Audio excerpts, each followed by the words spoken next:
Tom, share some of the highlights in this indictment. It's very thick, and there is a lot of detail, but let me read some of the highlights. And again, this is just breaking now. It says here that from in or around 2014 to the present, defendants knowingly and intentionally conspired with each other and with persons known and unknown to the grand jury to defraud the United States by impairing, obstructing, and defeating the lawful functions of the government through fraud, deceit, for the purposes of interfering with the U.S. elections. How did they do this? The defendants, posing as U.S. persons and creating false U.S. personas, operated social media pages essentially designed to attract U.S. audiences. These groups and pages, which addressed divisive U.S. political and social issues, falsely claimed to be controlled by U.S. activists when in fact they were controlled by defendants, by Russians. Let me give you a couple of examples. The organization, there is one internet research organization, Russian-based, which is among the 13 defendants,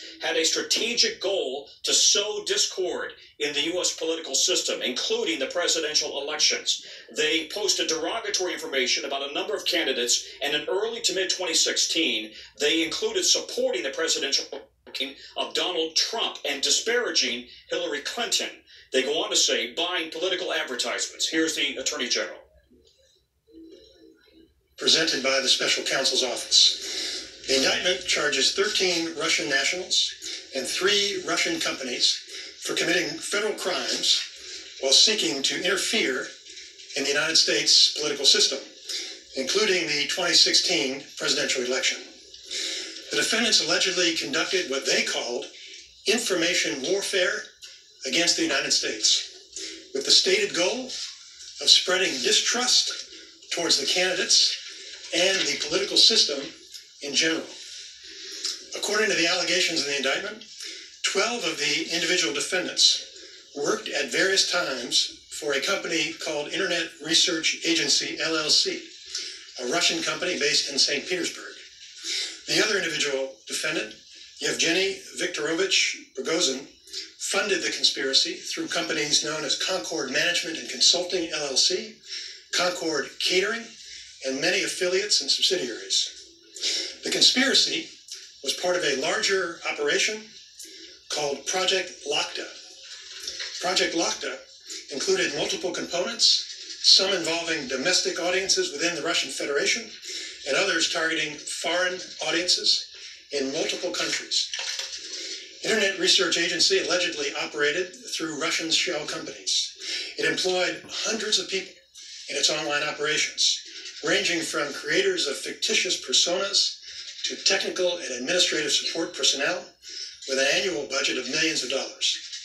Internet Research Agency was a structured organization headed by a management group and arranged into departments, including graphics, search engine optimization, information technology, and finance departments. In 2014, the company established a translator project focused on the United States. In July of 2016, more than 80 employees were assigned to the translator project. 2 of the defendants allegedly traveled to the United States in 2014 to collect intelligence for their American influence operations. In order to hide the Russian origins of their activities, the defendants allegedly purchased space on computer servers located here in the United States in order to set up a virtual private network. The defendants allegedly used that infrastructure to establish hundreds of accounts on social media networks such as Facebook, Instagram, and Twitter, making it appear that those accounts were controlled by persons located in the United States. They used stolen or fictitious American identities, fraudulent bank accounts, and false identification documents. The defendants posed as politically and socially active Americans, advocating for and against particular candidates. They established social media pages and groups to communicate with unwitting Americans. They also purchased political advertisements on social media networks. The Russians also recruited and paid to engage in political activities, promote political campaigns, and stage political rallies.